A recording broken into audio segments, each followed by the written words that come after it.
الرحمن الرحيم. اليوم طبقنا طبق حلو هو البرازة.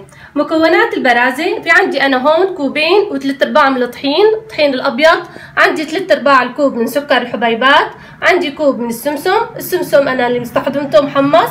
إذا جايبينه محمص فرضا أنتو بتحمصوه بمقلايات التيفال على النار، طبعا بتضلوا عم تحركوه حتى يتحمص تماما دون ما تضيفوا أي إضافات.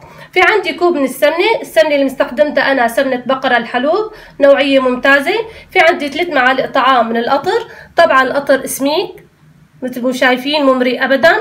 في عندي بيضة وحدة، أنا بضيف بيضة وحدة يا البرازة يا سببين 2. السبب الأول تعطيها قرشة يا قطعة البرازة، السبب الثاني كرمال يلزق السمسم على العجين ما بيهر أبدا، بدل لزقان عليه. بدي أخذ من هدول رشة ملح بسيطة. في عندي نص معلقة من بيكنج بودر، طبعا معلقة شاي. في عندي كام حبة من الفستق. هلا أول خطوة بدي نحل الطحين، بعدين نبدأ سوا الخطوة الثانية.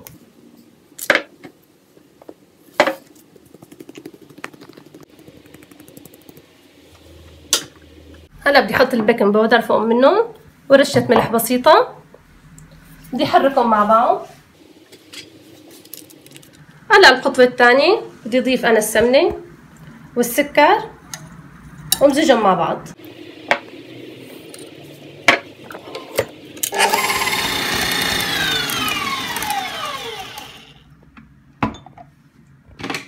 هلا داب السكر مثل ما شايفين بهالشكل هذا وصارت على شكل مرهم. هلا بدي اضيف البيضة، بدي اضيف كمان نص معلقة شاي فانيليا انا ما ذكرتها. دائما لما بنحط بيض لازم نحط فانيليا معاه كرمال الريحة.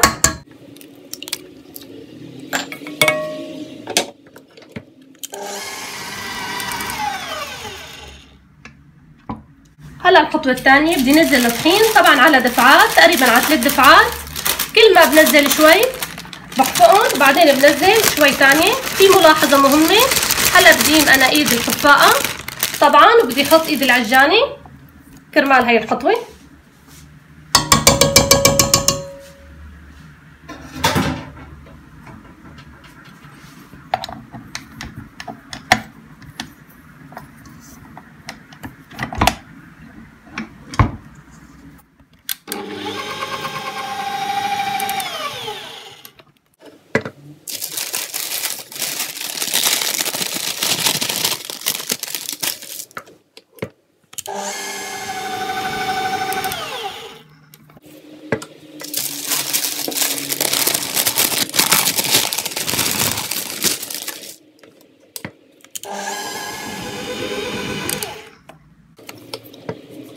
هلا العجينة صارت جاهزة بالقوام هذا مثل ما شايفين طرية.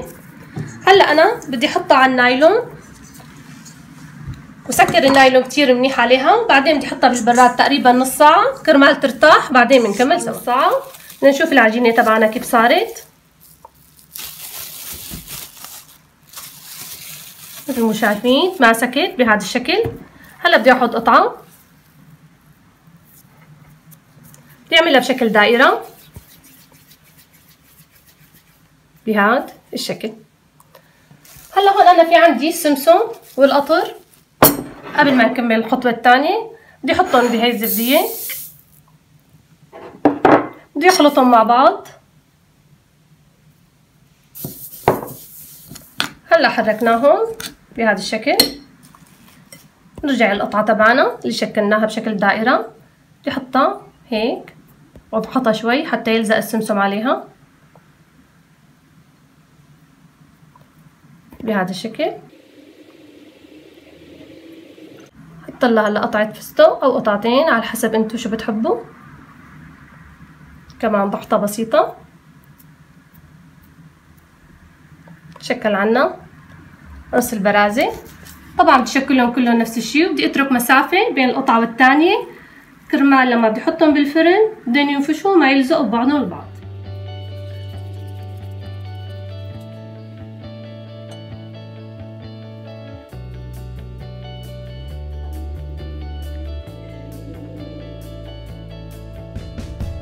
هلا صارت الصينية تبعنا جاهزة بهالشكل هذا. طبعا انا حميت الفرن قبل ب10 دقائق على درجة حرارة 220، شعلت من فوق ومن تحت. بالبداية بدي احطها بالرف الاول، مجرد ما تضاعف حجمها واخد اللون الذهبي يقلى من الاسفل، بدي ارفعها فوق اول رف كرمال ياخد لون ذهبي كمان القسم العلوي. هلا طبقنا صار جاهز بهالشكل هذا. تقريبا الصينيه اخذت معي وقت بالفرن من 6 دقائق ل 7 دقائق. طبعا شرط نكون محمين الفرن قبل ب10 دقائق مثل العاده. بدي فرجيكم شكلها كيف بهذا الشكل. نسمع صوت القشة تبعها، شايفين؟ ناجحة 100 بإذن الله. بتمنى تنال اعجابكم، واذا حبيتوها ما تنسوا تعملوا لي لايك وتشتركوا بالقناة تبعي كرمال الفيديوهات الجديدة توصل.